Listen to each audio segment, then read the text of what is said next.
기도하고 시작하도록 합니다. 아버지 하나님, 오늘도 주의 사랑하는 자녀들 하나님의 말씀 앞에 앉았습니다.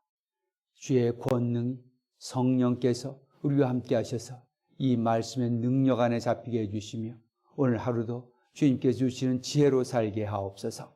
예수님의 이름으로 기도드리옵나이다. 아멘. 하나님의 말씀을 보도록 하겠습니다. 하나님의 말씀은 창세기 1장 20절부터 23절까지의 말씀입니다. 창세기 1장 20절부터 23절까지를 봉독해 드립니다. 하나님의 말씀입니다. 하나님이 이르시되 물들은 생물을 번성하게 하라. 땅 위 하늘의 궁창에는 새가 나르라 하시고, 하나님이 큰 바다 짐승들과 물에서 번성하여 움직이는 모든 생물들을 그 종류대로, 날개 있는 모든 새를 그 종류대로 창조하시니 하나님이 보시기에 좋았더라. 하나님이 그들에게 복을 주시며 이르시되 생육하고 번성하여 여러 바닷물에 충만하라. 새들도 땅에 번성하라 하시니라. 저녁이 되고 아침이 되니 이는 다섯째 날이니라. 아멘. 오늘은 다섯째 날입니다. 창조의 다섯째 날, 하늘에 바다에 물에 사는 생물들과 고기들과 하늘을 나는 새들을 창조하셨습니다. 오늘 저희가 보는, 우리가 먹기도 하고 보기도 하고 이렇게 하는 모든 바다의 생물들을 하나님께서 창조하셨다는 것입니다. 모든 종류대로 창조하셨습니다. 그리고 하늘을 나는 모든 새들도 하나님께서 창조하셨습니다. 그 말씀을 직접 하나님의 말씀으로 일단 보도록 하겠습니다. 20절입니다. 하나님이 이르시되 물들은 생물을 번성하게 하라. 땅 위 하늘의 궁창에는 새가 나르라 하시고, 먼저 물들은 생물을 번성하게 하라. 물들은 생물을 번성하게 하라 그랬습니다. 생물이란 말이 여기 이제 처음 나옵니다. 지금까지 우리가 창조를 봤을 때 식물을 만드셨어도 그것을 우리가 식물이라고 말했지 거기에 생물이라고 말하진 않았습니다. 리빙 크리처입니다. 생물, 살아있는 하나님과의 관계에 있어서, 그 성경적 의미에 있어서의 생명은, 리빙 크리처는, 그 생물은 이처럼 이 물고기나 또 새들이나 우리 동물처럼 이렇게 숨을 쉬면서 그 안에 진정으로 움직이는 그 하나님의 그 숨이 들어가 있는 그런 생물들을 말합니다. 자, 그래서 하나님이 이르시되 물들은 생물을 번성하게 하라. 생물, 움직이는 것들이죠. 식물들과 나무들은 그 자리에 서 있지만은 생물들은 그 안에 어떤 그것들과 다른 살아있다는, 움직이고 있고 또 그 안에서 숨을 쉬고 있고, 숨이야 생물도 있지만 어떤 의미에서든지 그 생물이나 살아있는 것에 다른 것입니다. 생물입니다. 리빙 크리처. 보통 우리가 식물과는, 동물과는, 식물도 우리가 그냥 일반 과학적인 의미에서 살아있다. 생물, 이 생물이 꽃이 아니면 나무가 죽었다 살아있다 이렇게 말을 하지만은, 그러나 그런 의미에서가 아니라 성경적 의미에서 움직이면서 자신의 이렇게 삶을 살아갈 수 있는 그런 물체들, 생물입니다. 물들은 생물을 번성하게 하라 그랬습니다. 여기서 이제 처음으로 생물이라는 이렇게 말이 나옵니다. 물들에는 생물, 그리고 땅 위에 하늘에는, 궁창에는 새가 나르라. 하늘에는 우리가 지금 이 궁창이란 말은 거대한 큰 하나님께 펼치신 큰 이 공간이라 그랬습니다. 그 공간 위에는 새가 나르라. 하나님께서 말씀을 하십니다. 모든 창조는 항상 이렇게 하나님의 말씀이 있으면 그 다음에 그 말씀이 즉시로 실행이 되는 그런 절차를 거칩니다. 그래서 보면 21절에 하나님이 큰 바다 짐승들과, 큰 바다 짐승들이라니까 굉장히 큰 바다 짐승들을 말하겠죠. 요즘으로 말하면 뭐 고래 같은 것이 있을 수도 있고, 아니면 어떤 그 있다가도 없어진 그런 동물, 그 바다 동물들도, 식물들도 있겠죠. 그런 큰 것들, 고래도 그렇게 만들었다는 것입니다. 그리고 물에서 번성하여 움직이는 모든 생물입니다. 물에서 번성하여서 움직이는 모든 생물, 물에서 번성해서 움직이는 물고기들을 말합니다. 모든 종류의 물고기들을 하나님이 만드셨다는 것입니다. 근데 여기 이제 말씀을 보시면 그 종류대로라 그랬습니다. 모든 종류를 다 하나님께서 만드셨다는 것입니다. 종류대로, 지금 우리가 이제 그 진화론에서는 어떤 그 시작점이 있고, 그 시작해서 변해서 지금 이렇게 계속해서 이렇게 다른 형태로 변해서 이렇게 지금 여러 종류가 만들어졌다 이렇게 말하지만은, 우리 성경에 보면은 생물 그 종류대로, 이미 그 종류대로, 물론 지금의 그 종이라는 것과, 예를 들어서 다윈이 쓴 종의 기원이라는 그 책에서나, 아니면 요즘에 말하는 종, 이런 생물학에서 말하는 종의 기원의 종, 그것과 여기서 말하는 종류라는 것은 조금 차이가 있습니다. 이 성경에서 말하는 종류라는 것은 어떤 가족의 개념입니다. 가족, 패밀리라는 건 우리 인간적인 가족이라기보다는 이런 그 생물을 분류할 때에 좀 넓은 의미에서 이렇게 구별하는 그런 거고, 종은 조금 하나, 지금 그 존재하는 모든 하나하나의 모든 그런 종류들에 대해서 말할 때 쓸 때 종이라는 말 씁니다. 그러나 여기서 우리 성경에서 말하는 그 종류라는 것은 조금 더 넓은 개념으로 해서 뭐 어떤 같은 비슷한 종류 안에서는 서로 이렇게 교배도 이루어질 수가 있고, 이런 건 뭐 우리가 가능하다고 그러니까 생각할 수가 있고, 실제로 그렇게 되는 거죠. 그래서 생물들을 그 종류대로 내라. 이미 하나님께 창조하실 때 모든 그 종류가 정해져 있었고, 그리고 그 하나님께서 이미 종류대로 창조하셨다, 그 말씀을 하십니다. 그리고 날개 있는 모든 새를 그 종류대로, 새도 종류대로 창조하시니 하나님 보시기에 좋았더라. 이것이 우리의 입장입니다. 하나님께서 물에 사는 큰 고기, 작은 고기, 큰 거, 작은 거 다 만드셨고, 공중의 새도 하나님 만드셨다.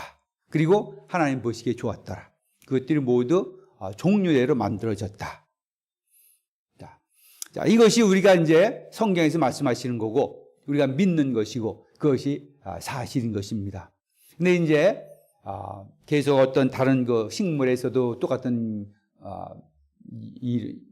얘기가 될 수 있는 것이고, 뭐 다른 우리 존재하는 모든 창조물에서도 똑같은 건데, 항상 이제 지금에는 진화론과의 그런 관계가 항상 있습니다.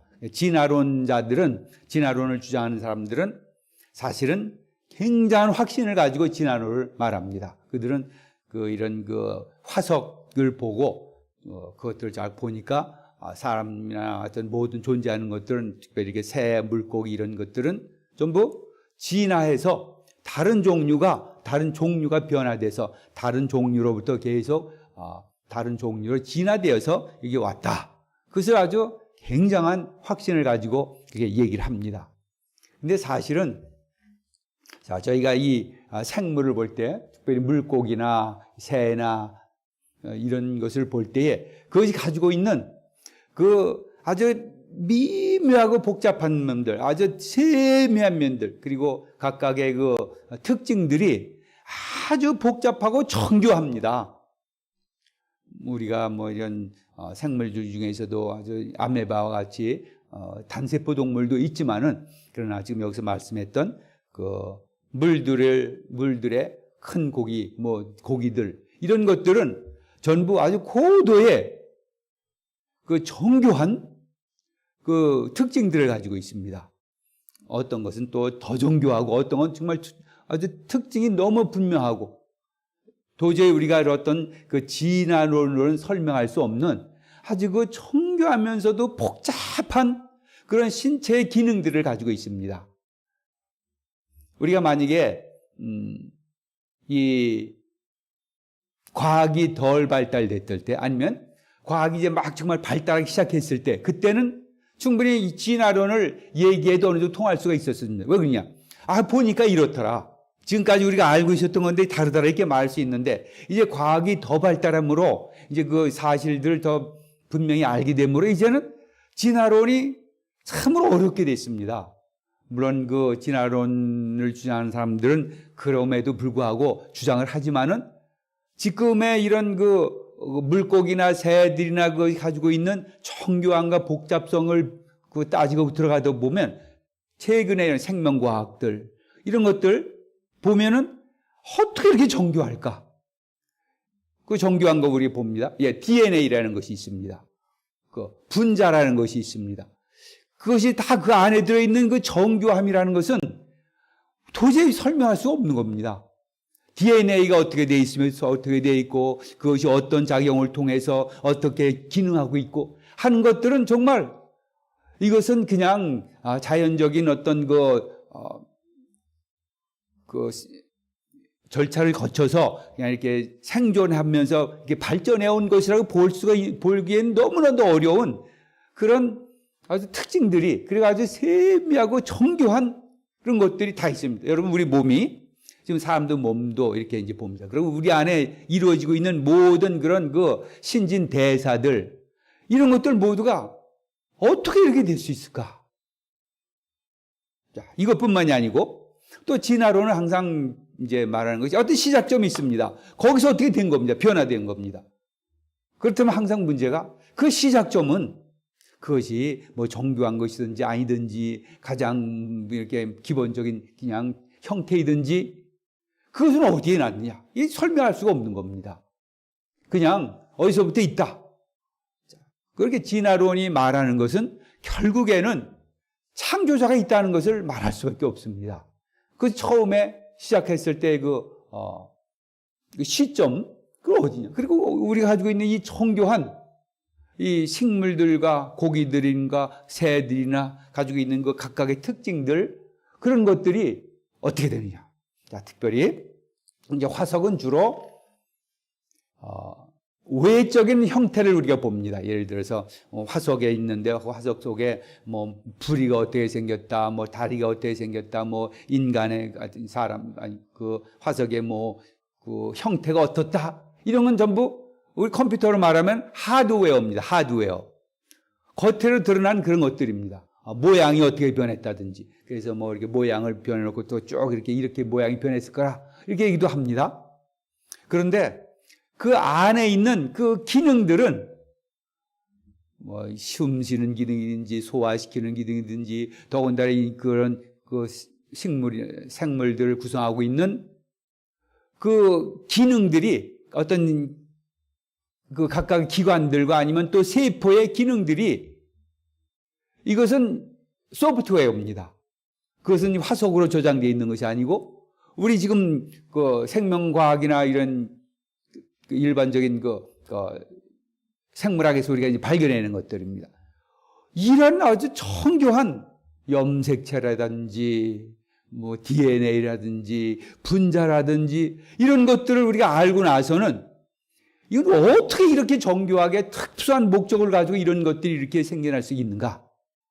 그렇게 보면서 진화론자들 가운데서도 자, 우리가 진화론을 가지고 이게 설명할 수가 없다.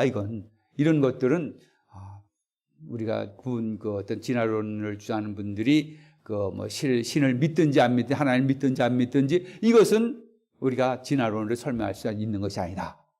그런 이제 인정들이 많이 나옵니다. 물론 이제 우리가 그 진화론상의 입장을 보면은 그건 분명한 것 같습니다. 왜 그러냐면 이렇게 딱 나온 어떤 계통이 있어요. 그럼 그걸 보고 그것만 보고 결정한단 말이에요. 그러면 그 외에 너무나도 많은 것들이 있는데 참고해야 될 것들, 또 고려해야 될 것들이 너무나 많은데 어떤 화석을 가지고 있는 그런 어떤 모습만 가지고 결정한다는 것은 하긴 넌센스라는 거죠. 그 안에 이루어지고 있는 소프트웨어에서 이루어지고 있는 그 생물들 안에서 이루어지고 있는 그 복잡하고 정교한 그런 내용들을 그냥 설명할 수 없게 됩니다. 그래서 오늘 하나님께서 우리에게 말씀하십니다. 하나님이 이르시되 물들은 생물을 번성하게 하라. 땅 위 하늘의 궁창에는 새가 나르라 하시고, 그랬더니 하나님이 큰 바다 짐승들과 물에서 번성하여 움직이는 모든 생물들을 그 종류대로, 큰 바다 짐승들, 물에서 번성하여 움직이는 모든 생물, 그 종류대로 하나님께서 이미 종류대로, 진화해서 변화된 것이 아니라 종류대로, 지금 있는 그대로 만드셨다. 자, 성경이 이런 그 진화론이 생기기 전부터, 진화론이라는 게 꿈에도 생각하지 못했던 그때의 이 쓰여진 책입니다. 창세기 벌써 말하면. 그때 벌써 종류대로라는 말을 썼습니다. 그냥 만드셨다 이런 말 쓰지 아니하시고 종류대로. 우리 그 식물을 볼 때도 식물과 나무들을 그 말씀할 때도 그랬습니다. 종류대로 어떻게 진화론이 나올 것을 알고 이렇게 이미 그 진화론과는 그 완전히 다른 말씀을 이미 해 놓으셨는지 참 대단한 것입니다. 종류대로. 진화론은 하나가 다 변화돼서 이렇게 됐다. 그렇지만 하나님이 말씀대로 그런 것을 이미 예상을 하시고 종류대로 만드셨다. 종류대로. 날개 있는 모든 새를 그 종류대로. 날개 있는 모든 새를 그 종류대로. 종류대로. 새도 종류대로입니다. 보통 우리가 이 새들은 이 땅, 걸어다니는, 땅에서 걸어다니는 이 동물이나 하여튼 이런 짐승들, 이런 것으로부터 진화했다고 봅니다. 그런데 벌써 이 성경에서는 새는 그런 땅에 걸어다니는 짐승들이 있기 이전에 새가 만들어졌다. 이렇게 벌써 말씀하십니다. 그래서 모든 새를 그 종류대로 창조하셨다. 지금 있는 그대로 창조하셨다는 것입니다. 우리가 앞으로도 이런 생물학이나 생명공학이나 이런 과학이 발전될수록 또 우리 인간이나 어떤 동물이나 그의 어떤 생명체의 신비가 점점점 밝혀질수록 우리가 갖고 있는 이 창조의 이론이, 창조라는 것이 더 분명히 될 것입니다. 왜 그러냐면 그것이 나타난 과학이 그런 것들을 점점 더 모르고 있던 것을 점점 더 밝혀냄으로써 이것이 단순히 그렇게 자연적인 그런 선택 과정 속에서 적자생존, 점점 더 적응하기 쉬운 것들이 살아남다는 이것으로 설명할 수 없는 것들을 다 설명해 주기 때문입니다. 날개 있는 모든 새를 그 종류대로 창조하셨다. 그랬더니 하나님 보시기에 좋았더라. 이 말씀 참, 하나님 보시기에 좋았더라. 하나님 보시기에 좋았더라. 하나님께서 창조하신 그 바다의 물고기들을 보니까 큰 물고기, 작은 물고기, 그 속 안에 있는 그 큰 어떤 그 기능들, 그런 모든 것들을 다 보면서 이렇게 보니까 너무나 좋습니다. 하늘에 날아다니는 새들, 날아다닙니다. 새끼를 키웁니다. 그러면서 그걸 보면 하나님 보시기에 좋았더라. 아름다운 환경으로 이미 이렇게 적자생존으로 이렇게 생겨난 그런 생물들이 아니라 하나님의 창조물로서 아름답게 지어진 하나님의 그 본래 계획대로, 하나님의 그 설계대로, 하나님께서 원하신 대로 지어진 그 생물들, 바다 물고기들과 새들이 너무나 아름답다는 것입니다. 그래서 하나님 보시기에 좋았더라. 각각의 모든 생물들이 하나님 보시기에 좋았습니다. 참, 우리가도 이 각각의 생물들을 우리가 볼 때에 이 하나님께서 말씀하신 것을 생각하면서 볼 수 있길 바랍니다. 자, 그리고 이들도, 새들도 땅에 번성하라. 이 새들은 땅에, 그리고 물고기는 바다에서 번성하면서 사는 것이 그들의 복인 것입니다. 자, 그리고 이제 23절, 저녁이 되고 아침이 되니 이는 다섯째 날이니라. 다섯째 날에 하나님께서 이 하늘의 새들, 바다의 물고기들 만드셔서 보시기에 좋았습니다. 다섯째 날까지 이렇게 생물을 만드셨습니다. 기도하겠습니다. 아버지 하나님, 하나님이 만드신 아름다운 세계를 봅니다. 바다의 물고기들이 헤엄치는 모습, 고래가 큰 물을 뿜으면서 지나가는 모습, 돌고래들이 뛰어오는 모습, 참으로 아름답습니다. 공중에 나는 새들의 모습이 좋습니다. 아버지 하나님, 이 아름다운 세계, 이 하나님 보시기에 좋았다고 하니 세계가 우리 모든 사람들과 합하여서 정말 아름다운 세계가 될 수 있도록 우리가 힘쓰고 노력할 수 있게 해주시며 하나님의 창조에 늘 감사하게 하시기를 바랍니다. 예수님의 이름으로 기도드리옵나이다. 아멘.